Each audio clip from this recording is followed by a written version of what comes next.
Bismillahirrahmanirrahim. Assalamualaikum warahmatullahi wabarakatuh. Perkenalkan, nama saya Febi Nur Rahmawati dengan NIM 221101020002. Saya dari Prodi Pendidikan Bahasa Arab, Fakultas Tarbiyah dan Ilmu Keguruan, semester 6. Pada video kali ini saya akan menjelaskan video berbahasa Arab ke bahasa Indonesia untuk menyelesaikan tugas akhir semester pada mata kuliah Tarjamah Fauriyah Arabia Indonesia dengan dosen pengampu Dr. Asep Maulana MPD. Baik, adapun susunan yang akan saya jelaskan dalam video kali ini. Yang pertama yaitu menerjemahkan video dari bahasa Arab ke bahasa Indonesia. Yang kedua yaitu menyebutkan jenis strategi yang digunakan dalam penerjemahan. Yang ketiga, ada beberapa kosakata baru dalam video. Dan yang terakhir yaitu kesimpulan. Untuk video yang akan saya terjemahkan dari bahasa Arab ke bahasa Indonesia yaitu dengan judul Al-Halqatu Ats-Tsalis, Mad Dalilu Annal Qur'an Laisa min ta'lifil bashar, yaitu apa buktinya bahwa Al-Quran bukan karangan manusia. Bismillahirrahmanirrahim. ما يجب أن نعلمه أن القرآن تكلم عن أمور علمية كثيرة لم تكن معلومة للبشر حين نزوله من السماء، وهذا يثبت أن هذا النص ليس من صياغة البشر، إنما هو من صياغة خالق الكون. مثلا تمدد الكون في كل الاتجاهات نراه مذكورا في القرآن، يقول تعالى والسماء بنيناها بأيد وإنا لموسعون. Bismillahirrahmanirrahim. Dengan menyebut nama Allah yang Maha Pengasih dan Maha Penyayang. Yang perlu kita ketahui bahwa Al-Quran berbicara tentang banyak hal ilmiah yang perlu diketahui oleh manusia pada saat diturunkannya dari langit, dan hal ini membuktikan bahwa ayat-ayatnya bukanlah hasil karya manusia, melainkan karya pencipta alam semesta. Sebagai contoh, perluasan alam semesta ke segala arah disebutkan dalam Al-Quran, Quran Surah Al-Zariyat ayat 47, yang artinya perluasan alam semesta ke segala arah disebutkan dalam Al-Quran. Sesungguhnya kami telah membangun langit dengan tangan kami dan kami tidak meluaskannya. ما نراه في هذه الآية الكريمة هو ورود صيغة الاستمرارية لموسعون التي تفيد التوسع في كل الاتجاهات. هذا الأمر لم يكن معروفا أبدا وقت نزول القرآن من السماء. مثلا يبين لنا القرآن أنه خارج الغلاف الجوي للأرض تكون حالة الظلمة، وسماها بالليل كونها ظلمة كاملة تشبه حالة الليل عندنا هنا على الأرض. Bahwa apa yang kita lihat dari ayat ini adalah menyertakan rumus yang terus-menerus, yaitu kami meluaskan, yang mengimplikasikan perluasan ke segala arah, yaitu sesuatu yang tidak pernah diketahui pada saat Al-Quran itu diturunkan dari langit. Sebagai contoh, Al-Quran itu menunjukkan kepada kita bahwa di luar atmosfer bumi ada keadaan gelap, dan disebut malam karena itu adalah kegelapan total, mirip dengan keadaan malam di bumi. ويبين لنا القرآن أنه بسلخ الضياء من هذه الحالة في الوجه المقابل للشمس، وذلك داخل الغلاف الجوي للأرض. بهذا السلخ يكون النهار داخل الغلاف الجوي للأرض في الوجه المقابل للشمس. يعني بسلخ عنصر الضياء الذي يميز النهار من هذه الحالة ينتج عنصر الظلام في الوجه المقابل من الأرض والذي هو ليلنا الأرضي. وهذا ما تنطق به الآية الكريمة النازلة من السماء قبل حوالي 14 قرنا. يقول تعالى وآية لهم الليل نسلخ منه النهار فإذا هم مظلمون. Al-Quran menunjukkan kepada kita bahwa dengan menumpahkan cahaya dari keadaan ini pada sisi yang menghadap matahari, yang berada di dalam atmosfer bumi. Dengan penumpahan ini, hari akan berada di dalam atmosfer bumi pada sisi yang menghadap matahari. Nah, artinya dengan menghilangkan unsur cahaya yang menjadi ciri khas siang hari dari keadaan ini, maka akan muncul unsur kegelapan di sisi bumi yang berlawanan, yang merupakan malam duniawi. Inilah yang dibicarakan oleh ayat mulia yang turun dari langit sekitar 14 abad yang lalu, yang memiliki arti dan suatu tanda atau kebesaran Allah bagi mereka adalah malam yang darinya kami mengambil siang, dan sesungguhnya mereka berada dalam kegelapan. Quran Surah Yasin ayat 37. لم يكن معلوما حين نزول القرآن، وهذا مثال من آلاف الأمثلة التي تثبت أن من صاغ النص القرآني هو ذاته خالق هذا الكون. لنأخذ مثالا آخر. الشمس لا تبدو لنا بهذه الحيثية التي تبدو بها لنا كقرص نشاهده بهذه الصورة إلا داخل الغلاف الجوي. Hal ini tidak diketahui pada saat Al-Quran diwahyukan. Dan ini adalah salah satu dari ribuan contoh yang membuktikan bahwa yang menyusun teks Al-Quran adalah pencipta alam semesta ini. Mari kita coba ambil dari contoh lain, yaitu matahari tidak tampak bagi kita sebagai piringan yang kita amati kecuali di dalam atmosfer. بينما خارج الغلاف الجوي ترى بحيثية أخرى. يعني في النهار، حيث النهار هو فقط داخل الغلاف الجوي للأرض في الوجه المقابل للشمس، في هذا النهار تتجلى لنا الشمس بهذه الحيثية. النهار هو الذي يجعلنا نرى الشمس كقرص يتجلى أمام أعيننا بهذه الحيثية. وهذا ما تنطق به الآية الكريمة النازلة من السماء قبل حوالي 14 قرنا. يقول تعالى: والنهار إذا جلاها. Sementara itu, di luar atmosfer, hal ini terlihat dengan cara lain, yang artinya bahwa pada siang hari ketika berada di dalam atmosfer bumi, menghadap ke arah matahari, pada siang hari inilah matahari tampak kepada kita dengan cara demikian. Ini adalah hari yang menunjukkan matahari sebagai piringan yang tampak di depan mata kita dengan cara lain, dan inilah yang dimaksud oleh ayat mulia yang turun dari langit sekitar 14 abad yang lalu, yaitu dalam Quran Surah Asy-Syams ayat 3 yang memiliki arti dan demi siang apabila menampakkannya.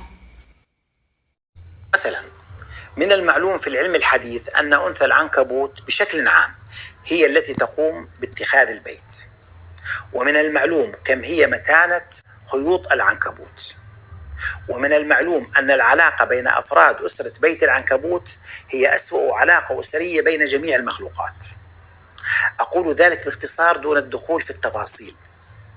كل ذلك نراه في الآية الكريمة: مثل الذين اتخذوا من دون الله أولياء كمثل العنكبوت اتخذت بيتا وإن أوهن البيوت لبيت العنكبوت لو كانوا يعلمون.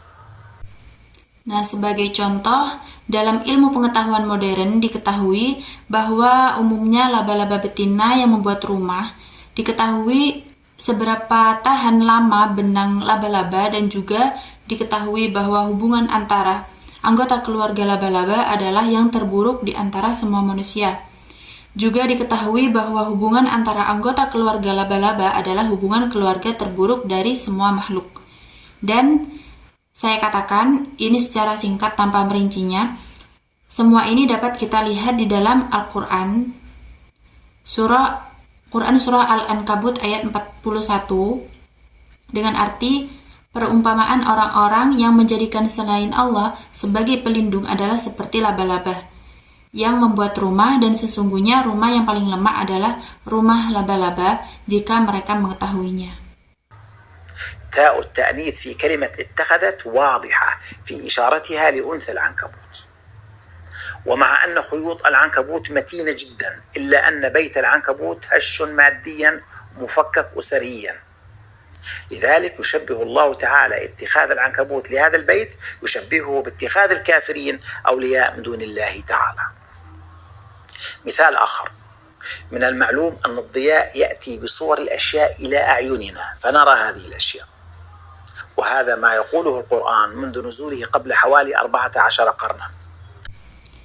Adapun bentuk feminim dari kata mengambil jelas merujuk pada laba-laba betina, dan meskipun benang laba-laba sangat kuat, rumah laba-laba secara material rapuh dan tercerai-berai. Oleh karena itu, Allah Ta'ala menyamakan penggunaan rumah laba-laba tersebut oleh laba-laba betina dengan penggunaan orang-orang kafir sebagai wali selain Allah. Contoh lainnya, telah diketahui bahwa cahaya membawa gambaran benda-benda ke mata kita dan kita melihat benda-benda itu, dan inilah yang dikatakan Al-Quran sejak diturunkannya sekitar 14 abad yang lalu. Ta'ala الله الذي جعل لكم الليل لتسكنوا فيه والنهار مبصرا. كلمة بين قوسين مبصرا من الرباعي المتعدي بالهمز أبصر، وكلمة أبصر هي بمعنى جعل غيره يرى الأشياء، وهذا يختلف عن كلمة بصرة من الثلاثي والذي يعني أنه هو بذاته يرى الأشياء. يعني ما أود قوله ضياء النهار هو الذي يجعلنا نرى الأشياء، ضياء النهار هو الذي يجعلنا نرى الأشياء، كون هذا الضياء يحمل صور الأشياء إلى أعيننا فنرى هذه الأشياء، وهذا هو بالضبط ما تنطق به العبارة والنهار مبصرا. Allah Subhanahu wa Ta'ala berfirman, Allah yang menjadikan malam untuk kamu supaya kamu beristirahat padanya dan menjadikan siang terang benderang. Kata melihat dari sini berasal dari tetragramanton, yaitu dia melihat, bukan dari kata 3 kata atau penglihatan. Melihat berarti dia membuat orang lain melihat, yaitu dia menunjuk sesuatu kepada orang lain. Tapi melihat berarti dia melihat dirinya sendiri. Makna dari hal ini adalah bahwa cahaya siang hari yang membuat kita melihat sesuatu, yaitu membawa gambar-gambar sesuatu ke mata kita. Nah, sehingga kita dapat melihatnya sendiri. Inilah yang dimaksud dengan kalimat yang terdapat dalam Quran Surah Yunus ayat 67 dengan arti, dan cahaya matahari membuat kita dapat melihat. والنهار مبصرا، يعني النهار ينقل بضيائه لنا صور الأشياء فنراها، وهذا الأمر لم يكن معلوما وقت نزول القرآن. أيضا هناك بعد إعجازي في صياغة النص القرآني لم يكتشف إلا في العقود الأخيرة. من الأمثلة على هذا البعد الإعجازي هو ورود كلمة يوم مفردة في كامل القرآن بعدد مرات ورود يساوي عدد أيام السنة الشمسية، وهو 365 مرة. Hal ini tidak diketahui pada saat pemwahyuan Al-Quran. Ada juga dimensi keajaiban dalam susunan kata dalam teks Al-Quran yang baru ditemukan dalam beberapa dekade terakhir. Ada juga dimensi keajaiban dalam susunan kata dalam teks Al-Quran yang baru ditemukan dalam beberapa dekade terakhir. Contoh dari dimensi keajaiban ini adalah kemunculan kata hari saja di seluruh Al-Quran dengan jumlah kemunculan yang sama dengan jumlah hari dalam 1 tahun, yaitu 365 hari. من ذلك ورود كلمة شهر مفردة 12 مرة على عدد الشهور. من ذلك التناظر في مجموع ورود الكلمات القرآنية المتقابلة في القرآن. يعني مثلا كلمة الملائكة ترد 88 مرة، وهذا العدد ذاته هو عدد مرات ورود كلمة الشيطان. مثلا كلمة الطيب ترد 7 مرات، وهو ذاته عدد مرات ورود كلمة الخبيث المقابلة لها تماما في الدلالات. مثلا كلمة الرشد ترد 3 مرات، وهو ذاته عدد مرات ورود كلمة الغي المقابلة لها تماما في الدلالات. والأمثلة كثيرة جدا، الأمثلة كثيرة جدا وبينت منها الكثير في كتبي وبرامجي. Ini termasuk juga kemunculan kata tunggal bulan sebanyak 12 kali dengan jumlah bulan yang sejalan dengan jumlah total kemunculan kata-kata yang berlawanan dengan Al-Quran, yaitu misalnya kata malaikat muncul sebanyak 88 kali. Jumlah ini sesuai dengan jumlah hari dalam 1 tahun, dan frekuensi kemunculan sama dengan jumlah kemunculan kata setahun. Misalnya Kata baik muncul 7 kali dan dengan sendirinya merupakan jumlah kemunculan kata buruk yang sama sekali berlawanan dengan konotasinya. Misalnya kata bimbingan muncul 3 kali sama halnya dengan jumlah kemunculan kata al-ghayah yang secara konotasi berlawanan dengan kata tersebut. Dan contoh-contohnya sangat banyak dan saya telah menunjukkan banyak di antara mereka di dalam buku-buku dan program-program saya. فمن المستحيل على البشر أن يقوموا بصياغة نص متماسك بهذا التماسك ويحمل في الوقت ذاته جميع هذه الأبعاد الإعجازية وغيرها الكثير في الوقت ذاته. في الآية الكريمة التي وقفنا عندها وآية لهم الليل نسلخ منه النهار فإذا هم مظلمون، رأينا المعادلة. الليل الكوني ناقص النهار يساوي الظلام، وبينا أنه بسلخ عنصر الضياء من الليل الكوني على الوجه المقابل للشمس داخل الغلاف الجوي يكون الظلام قد حل في الوجه الآخر للأرض. Maka mustahil bagi manusia untuk menyusun sebuah teks yang begitu padu seperti ini dan pada saat yang sama memuat seluruh dimensi keajaiban ini dan banyak lagi selainnya dalam satu waktu. Sebagaimana yang terdapat dalam ayat mulia yang kita bahas, dengan arti dan suatu tanda bagi mereka adalah malam. Kami mengupas siang darinya, maka seketika itu mereka menjadi gelap gulita. Kita melihat persamaan malam di kondisi dikurangi siang sama dengan kegelapan, dan kita telah menjelaskan bahwa dengan dikupasnya unsur cahaya dari malam kosmis di sisi bumi yang menghadap matahari, maka kegelapan pun terjadi di sisi lain dari bumi yang tidak mendapatkan cahaya tersebut di dalam lapisan atmosfer kita. هذه الحقيقة العلمية لم تكن معلومة زمن نزول هذه الآية الكريمة من السماء، ويتجلى الإعجاز القرآني في هذه المسألة مرة أخرى ببعد إعجازي آخر، وذلك من خلال تحقيق حدود هذه المعادلة عبر مجموع ورود الكلمات المصورة لحدودها. كما قلنا المعادلة هي الليل الكوني لام ناقص النهار نون يساوي الظلام ضاء. Fakta ilmiah ini belum diketahui pada masa turunnya ayat mulia dari langit. Keajaiban Al-Quran kembali tampak dalam masalah ini melalui dimensi keajaiban yang lain, yaitu dengan terrealisasinya batas-batas dari persamaan melalui jumlah kemunculan kata-kata yang tergambarkan. الظلام ضاء. الليل لام يرد في القرآن بالكلمات الليل بليل ليلا ليلها، ومجموع ورود هذه الكلمات في القرآن هو 80 مرة، إذا لام تساوي 80. والنهار نون يرد في القرآن بالكلمات النهار نهار نهارا، ومجموع ورود هذه الكلمات في القرآن هو 57 مرة، إذا نون تساوي 57. والظلمات ترد في كتاب الله تعالى بالكلمتين الظلمات ظلمات، ومجموع ورود هاتين الكلمتين في القرآن هو ضاء يساوي 23. Kata malam atau al-lailu yang dilambangkan dengan huruf lam disebutkan dalam Al-Quran dalam bentuk kata al-lailu bilaili lailan lailaha, dan jumlah keseluruhan kemunculan kata-kata tersebut dalam Al-Quran adalah 80 kali. Maka lam 80, adapun siang an-naharu yang dilambangkan dengan huruf nun disebutkan dalam Al-Quran dalam bentuk an-naharun nahran an-naharu, dan jumlah keseluruhan kemunculan kata-kata tersebut dalam Al-Quran adalah 57 kali. Maka nun terdiri dari 57, sedangkan kata kegelapan atau az-zulumatun disebutkan dalam kitab Allah Ta'ala dalam bentuk az-zulumatun zulumatin, dan jumlah keseluruhan kemunculan dalam Al-Quran adalah 23 kali. المعادلة العلمية التي لم تكن معروفة وقت نزول القرآن من السماء لام ناقص نون يساوي ضاء، هذه المعادلة نراها محققة من خلال مجموع ورود الكلمات المصورة لحدود هذه المعادلة. لام ناقص نون يساوي ضاء 80 ناقص 57 يساوي 23.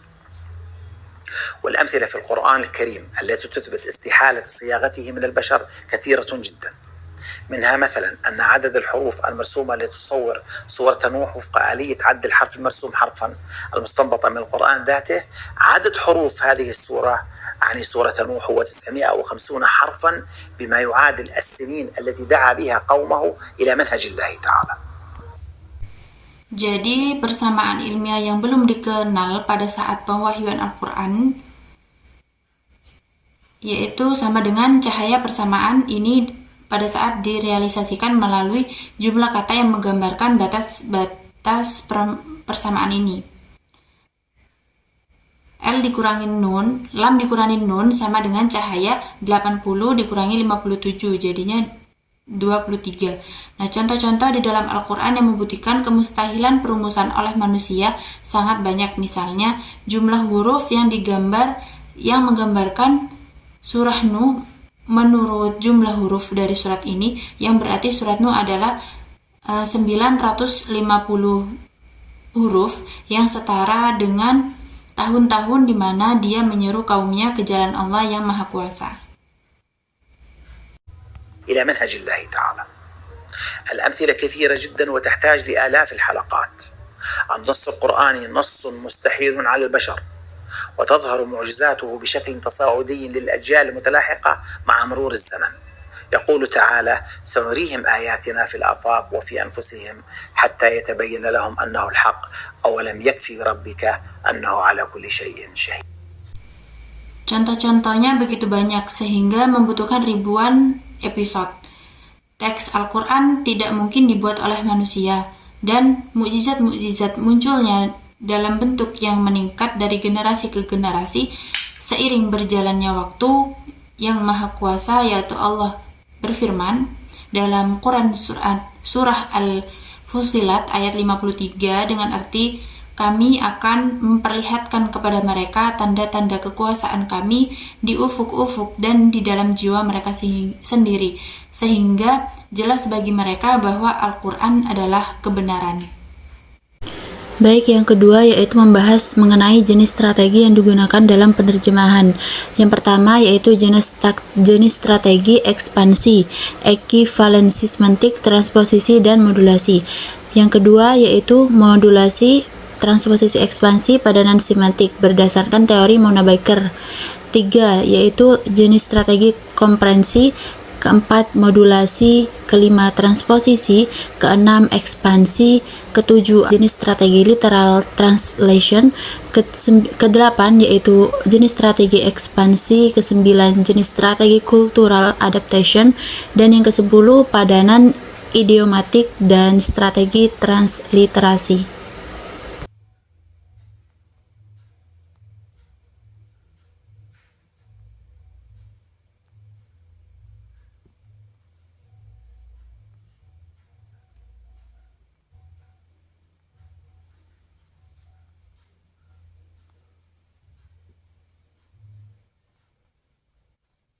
Dan pembahasan yang ketiga, di sini saya akan memaparkan kosakata atau istilah baru dalam video. Yang pertama yaitu yatabayyana, yang artinya menjadi jelas. Yang kedua al-afaqi, yaitu ujung-ujung langit atau cakrawala. Yang ketiga sanurihim, yaitu kami akan memperlihatkan kepada mereka. Yang keempat masalah hiqatin, yaitu berturut-turut. Yang kelima tasaudian, yaitu secara meningkat atau progresif. Yang keenam yastahilu, yaitu mustahil. Yang ketujuh dalalati, yaitu konotasi atau makna. Yang kedelapan mutaqabilatun, yaitu yang berlawanan. Yang kesembilan tanazurun, yaitu keseimbangan atau keselarasan. 10 bu'dun i'jaziyun, yaitu dimensi mukjizat. Ke-11 mubsiron, yang artinya yang menjadikan bisa melihat atau penerang. Yang ke-12 zulmah, yaitu kegelapan. Lalu ada al-ghila fil jawi, atmosfer. Lalu tamadduhul kauni, yaitu perluasan alam semesta. Lalu terdapat naslahu, yang berarti kami mengupas atau mencabut. Dan pembahasan yang terakhir yang saya akan jelaskan yaitu berupa kesimpulan dari video terjemahan dari bahasa Arab ke bahasa Indonesia. yaitu kesimpulan yang pertama, bahwa Al-Quran telah menyebutkan fakta-fakta ilmiah seperti perluasan alam semesta dan kegelapan luar angkasa. Jauh sebelum itu pengetahuan menemukannya. Ini menunjukkan sumbernya bukanlah dari manusia biasa. Yang kedua, contoh penggunaan kata lamusi'una, yaitu kami benar-benar meluaskan, menunjukkan adanya perluasan alam semesta yang berlangsung terus-menerus. Sebuah konsep yang baru dikenal oleh para ilmuwan belakangan ini. Yang ketiga yaitu Al-Quran menjadikan mekanisme siang dan malam melalui ayat naslahu minhun nahar, yaitu bahwa cahaya siang dikupas dari malam, yang merupakan fenomena fisika tentang cahaya matahari dan rotasi bumi. Yang keempat yaitu matahari tampak sebagai cakram bercahaya hanya dari dalam atmosfer, bukan di luar angkasa. Nah, ini disebutkan dalam ayat wan nahari idza jallaha, yang menunjukkan siangnya yang menampakkan matahari. Yang kelima, dalam ayat tentang laba-laba digunakan kata at-takhadzat, yaitu bentuk feminim, sesuai fakta ilmiah bahwa laba-laba betinalah yang membuat sarang. Ini menunjukkan ketelitian linguistik dan ilmiah sekaligus. Yang keenam, contohnya kata yaum atau hari disebut 365 kali sesuai jumlah hari dalam setahun, dan syahr yaitu bulan disebut 12 kali sesuai dengan jumlah dalam setahun. Hal ini menunjukkan adanya keselarasan numerik dalam Al-Quran. Yang ketujuh yaitu Al-Quran menyebutkan kata al-malaikatu dan asy-syaitan masing-masing 88 kali. Nah, serta kata-kata ar-rush dan al-ghayy masing-masing 3 kali, menunjukkan keseimbangan tematik dalam penyampaiannya. Dan ke-8, contoh persamaan ilmiah malam 80, siang 57 sama dengan kegelapan yaitu 23, menunjukkan bahwa kemujizatan matematis dalam penggunaan kata dan struktur ayat. Yang kesembilan, karena menyatukan kesempurnaan bahasa, fakta ilmiah, keindahan sastra, dan presisi numerik yang belum bisa ditandingi oleh karya manusia maupun sepanjang sejarah. Dan yang terakhir yaitu sebagai firman Allah, A'udzubillahi minasyaitonirrajim, Bismillahirrahmanirrahim, sanurihim ayatina fil afaqi wa fi anfusihim, yang artinya menunjukkan bahwa tanda-tanda kebesaran Al-Quran akan semakin jelas dari waktu ke waktu, baik di dalam semesta maupun dalam diri manusia sendiri. Quran Surah Al-Fussilat ayat 53.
Baik, cukup sekian yang bisa saya sampaikan.